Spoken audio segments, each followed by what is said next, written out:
الحمد لله رب العالمين والعاقبة للمتقين والصلاة والسلام على سيد الأنبياء والمرسلين وعلى آله وصحابه الطيبين الطاهرين الغر الميامين رضوان الله تعالى عليهم أجمعين. أما بعد فأعوذ بالله من الشيطان الرجيم. بسم الله الرحمن الرحيم. يا أيها الذين آمنوا اتقوا الله حق تقاته ولا تموتن إلا وأنتم مسلمون. اخوة الاسلام، آج ہمارا جو ہے یہ پارٹ 7 ہے، 7واں پارٹ ہے. بسم اللہ الرحمن الرحیم. حبیبنا صلی اللہ علیہ وسلم معصوم من اثر السحر. نبی اکرم صلی اللہ علیہ وسلم جادو جیسی غلاظت کے اثر سے آپ بالکل معصوم اور محفوظ ہیں کہ نبی اکرم صلی اللہ علیہ وسلم کی ذات مقدسہ کے اوپر کوئی کسی قسم کے جادو کا کوئی اثر نہیں ہوا، اس لیے کہ جادو ایک غلاظت اور نجاست اور شیطان اور غیر اللہ کی پکار ہے، جبکہ اس چیز کا اثر نبی اکرم صلی اللہ علیہ وسلم کے اوپر نہیں ہو سکتا. دوسری چیز، آج ما فوق الاسباب، یعنی کہ جو معروف ہے جیسے روایات میں کہ بیر زروان میں جادو کیا گیا نبی علیہ الصلوۃ والسلام کے اوپر، جبکہ وہ 3-3.5 میل دور بتایا جاتا ہے وہ کنواں، اور نبی اکرم صلی اللہ علیہ وسلم مسجد نبوی میں رہتے تھے. اب کہاں ایک چیز دور ہے اور اس کا اثر کیسے نبی اکرم صلی اللہ علیہ وسلم کے اوپر ہو گیا، جبکہ ما فوق الاسباب کوئی دنیا کی طاقت کسی کو کوئی نقصان نہیں پہنچا سکتی. قرآن مقدس اس بات کو بہت سے مقامات کے اوپر بیان کیا. چند آیات مبارکہ ہم آپ کے سامنے رکھتے ہیں. قرآن مقدس کی آیت ہے قُلْ فَمَنْ يَمْلِكُ لَكُم مِّنَ اللَّهِ شَيْئًا إِنْ أَرَادَ بِكُمْ ضَرًّا أَوْ أَرَادَ بِكُمْ نَفْعًا. سورۃ فتح ہے اور 11 نمبر آیت ہے.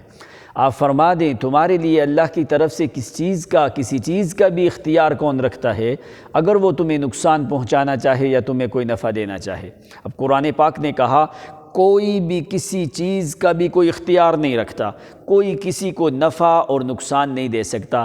اب جادو کے ذریعے سے نقصان پہنچایا گیا. ما فوق الاسباب، کیسے ما فوق الاسباب نبی علیہ الصلوۃ والسلام کی ذات مقدسہ کے اوپر اثر ہو گیا، جبکہ قرآن مقدس کہتا ہے کوئی بھی ذرہ برابر بھی آپ کو نفع اور نقصان پہنچانے کی طاقت نہیں رکھتا.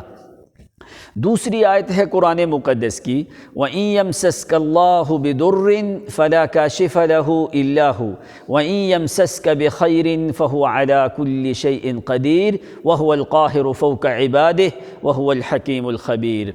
یہ سورۃ انعام کی 16 اور 17 نمبر آیت ہیں، 2 آیتیں ہیں. اگر تجھ کو اللہ تعالیٰ کوئی تکلیف پہنچائے تو اس کا دور کرنے والا سوا اللہ تعالیٰ کے اور کوئی نہیں، اور اگر اللہ تعالیٰ کوئی نفع دے تو وہ ہر چیز پر قادر ہے، بندوں کے اوپر غالب ہے. یعنی اللہ کی ذات بندوں کے اوپر غالب ہے. اللہ تعالیٰ کے علاوہ کوئی کسی کو ما فوق الاسباب نفع اور نقصان پہنچانے کی طاقت نہیں رکھتا. جب قرآن کہتا ہے کہ کوئی کسی کو نفع نقصان پہنچانے کی طاقت نہیں رکھتا ما فوق الاسباب، تو کہاں 3-3.5-4 میل دور جو ہے یہودیوں نے جادو کیا، اور کیسا اس کا اثر جو ہے نبی علیہ الصلوۃ والسلام کی ذات مقدسہ کے اوپر ہو گیا، جبکہ یہ چیزیں ما فوق الاسباب ہیں. جیسے ایک آدمی نے دوائی رکھی ہو دور، تو دوائی کا اثر دور سے دوائی کا اثر انسان کے جسم میں آ سکتا ہے. جس طرح اس لیے کہ وہ اسباب ہے، اسباب کے ذریعے دوائی کھائی جائے تو پھر انسان کے جسم میں فرق پڑتا ہے. اگر دوائی دور پڑی رہے تو وہ انسان کو کوئی اس کا فائدہ نقصان نہیں ہوتا. اسی طرح جادو 3-4 میل دور کیا جا رہا ہے، اور کیسے ما فوق الاسباب اس کا اثر جو ہے نبی اکرم صلی اللہ علیہ وسلم کے اوپر ہو گیا. تیسری آیت قرآن پاک کی اللہ تعالیٰ نے فرمایا قُلْ أَنَدْعُو مِن دُونِ اللَّهِ مَا لَا يَنفَعُنَا وَلَا يَضُرُّنَا. سورۃ انعام آیت نمبر 71 ہے. فرما دیں کہ ہم پکاریں اللہ کے علاوہ ایسے کو جو نہ ہمیں نفع دیتا ہے نہ نقصان. اب اللہ تعالیٰ کے علاوہ کوئی بھی کسی کو نفع نقصان نہیں دے سکتا۔ اب قرآن پاک نے تو ہمیں یہ تعلیم دی ہے کہ اللہ تعالیٰ کے علاوہ جن کو بھی پکارا جائے، جبکہ جادو میں غیر اللہ کو پکارا جاتا ہے، کواکب کو، ارواح خبیثہ کو اور شیاطین کی پکار کی جاتی ہے، جبکہ اللہ تعالیٰ فرماتے ہیں کہ اللہ تعالیٰ کے علاوہ جن کو بھی بلایا جائے وہ کسی کو نفع اور نقصان دینے کی ذرا برابر بھی طاقت نہیں رکھتے ہیں۔ جیسے کہ فرمایا اندعو من دون اللہ ما لا ينفعنا ولا يضرنا، فرمایا جو ہمیں نہ نفع دے سکتے ہیں نہ ہمیں نقصان دے سکتے ہیں۔ اگر یعنی قرآن پاک نے یہ کہا کہ نفع نقصان اللہ تعالیٰ کے علاوہ کوئی بھی نہیں دے سکتا، اگر کسی جادوگر نے شیطان کو بلایا، شیطان کی پکار کی، تو پھر کیسے ما فوق الاسباب جا کے جو ہے اس آدمی کے اوپر اثر ہو گیا، جبکہ اللہ تعالیٰ کی ذات کے علاوہ کوئی کسی کو نفع اور نقصان دینے کی طاقت نہیں رکھتا، جیسا کہ قرآن مقدس نے بتایا ہے۔ اسی طرح ما فوق الاسباب جادو کا اثر بھی نبی علیہ الصلوۃ والسلام کی ذات اقدس کے اوپر نہیں ہوا۔ چوتھی آیت قرآن کی وَيَعْبُدُونَ مِن دُونِ اللَّهِ مَا لَا يَنفَعُهُمْ وَلَا يَضُرُّهُمْ، سورۃ فرقان ہے اور 55 نمبر آیت ہے۔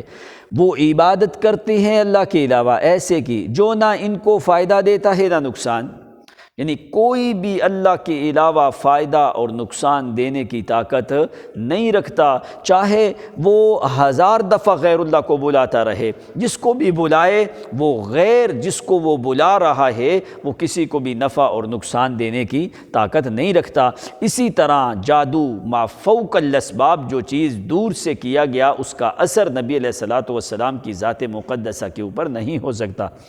5 نمبر قرآن پاک کی آیت يدعو من دون الله ما لا يضره وما لا ينفعه ذلك هو الضلال البعيد، اللہ کے سوا ان کو پکارتے ہیں جو نہ ان کو نقصان پہنچا سکیں نہ نفع، یہی تو دور دراز کی گمراہی ہے۔ اب قرآن پاک نے اس کو کیا کہا کہ جو بھی آدمی غیر اللہ کو بلاتا ہے، چاہے وہ نبی کو بلاتا ہے یا ولی کو بلاتا ہے یا ستاروں کو بلاتا ہے یا سورج چاند کو بلاتا ہے یا کسی غیر کو بلاتا ہے یا کسی کو بھی بلاتا ہے، فرمایا جتنا مرضی بلاتا رہے، وہ فرمایا کسی کو بھی ضرر اور نفع نقصان دینے کی ذرا برابر بھی طاقت نہیں رکھتے، اور یہی فرمایا ذالک هو الضلال البعید، یہی یہ دور کی گمراہی ہے۔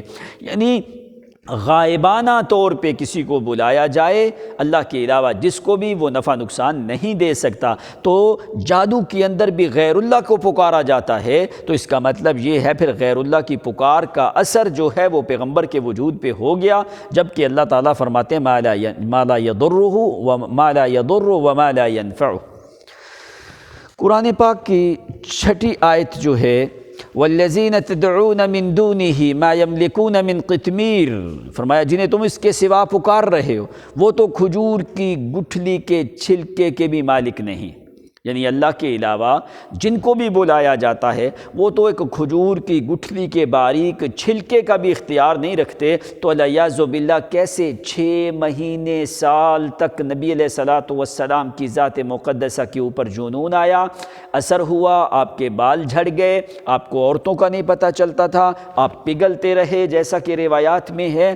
یہ ساری باتیں غلط ہیں، اللہ تعالیٰ کی کتاب جو ہے وہ سچی ہے، جبکہ اللہ کے علاوہ قرآن کہتا ہے ما یملکون من قطمیر، وہ تو کھجور کی گٹھلی کے ایک باریک چھلکے کا بھی اختیار نہیں رکھتے، اور کیسے نبی علیہ الصلوۃ والسلام کی ذات مقدسہ کے اوپر انہوں نے اتنا بڑا حملہ کر دیا کہ آپ کے دل دماغ اور جسم مبارک کے اوپر اثر ہو گیا۔ یعنی یہ ساری باتیں کتاب اللہ کے خلاف ہیں، یعنی اگرچہ ایسی کتنی بھی روایات ہوں جو قرآن مقدس کے ساتھ تقابل میں آئیں، تعاکس میں آئیں، تو ان تمام تر روایات کو چھوڑ دیا جاتا ہے، اللہ تعالیٰ کی کتاب کو ترجیح دی جاتی ہے۔ اسی لیے یہ جادو کا اثر یہ پیغمبر کی عصمت، ناموس اور عزت، تکریم، تعظیم کے خلاف ہے۔ ایسی گندگی، غلاظت جو ہے نبی اکرم صلی اللہ علیہ وسلم کے قریب نہیں آ سکتی۔ تو مسلمانوں کو چاہیے کہ اللہ تعالیٰ کی کتاب پہ ایمان لائیں۔ یا ایھا الذین آمنوا آمینو بکتاب اللہ حق ایمانہ، اے ایمان والو اللہ تعالیٰ کی کتاب پہ ایسے ایمان لاؤ جیسے قرآن مقدس کے اوپر ایمان لانے کا حق ہے۔ فافہموا آیات القرآنیہ وفکروا وذکروا وعلموا یا اخوۃ الاسلام، کہ آپ اللہ تعالیٰ کی آیتوں کو سمجھنے کی کوشش کرو، اس میں غور و فکر کرو، لوگوں کے سامنے بیان کرو اور خود بھی سیکھو۔ تعلموا وعلموا، خود بھی سیکھو اور لوگوں کو بھی سکھاؤ۔ جو بھی چیز، جو بھی دنیا میں جتنے بھی مذاہب ہیں، اگر کوئی مذہب بھی ایسی باتیں کرے کہ نبی علیہ الصلوۃ والسلام کی ذات مبارک کے اوپر جادو کا اثر ہوا ہے تو یہ بات غلط ہے۔ ایسی کوئی بھی عیب والی چیزیں، نجاست غلاظت والی چیزیں نبی اکرم صلی اللہ علیہ وسلم کے قریب نہیں آ سکتی، یہ ایک عیب ہے۔ لہٰذا اللہ تعالیٰ نے پیغمبر کو ایسے تمام تر عیبوں سے محفوظ اور پاک فرمایا ہے۔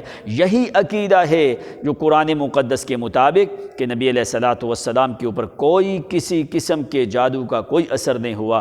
آئندہ کلپ میں انشاءاللہ ہم بیان کریں گے کیا جادو کا اثر تو دور کی بات ہے، پہلی یہ بات تو ثابت ہو کیا جادو بھی ہوا ہے کہ نہیں ہوا، کیا جادو بھی نبی علیہ الصلوۃ والسلام کے اوپر ہوا ہے یا کہ نہیں ہوا۔ اس روایت کے اوپر ایسی جتنی بھی روایات ہیں، بہت سے ایسے تحفظات ہیں، ایسے اعتراضات ہیں جو کہ انسان کی عقل میں نہیں سماتے۔ اس لیے ہر وہ چیز کو تسلیم کرو جو اللہ تعالیٰ کی کتاب کے تابع ہے، جو اللہ تعالیٰ کی کتاب کے خلاف آئے ایسی باتوں کو ماننے کی ضرورت نہیں۔ عقیدہ یہی رکھو کہ نبی علیہ الصلوۃ والسلام ہر قسم کی غلاظت اور گندگی سے محفوظ ہیں، کوئی کسی قسم کا ایک بال مبارک کے اوپر بھی جادو جیسی نجاست کا اثر نہیں ہوا۔ وآخر دعوانا الحمد للہ رب العالمین۔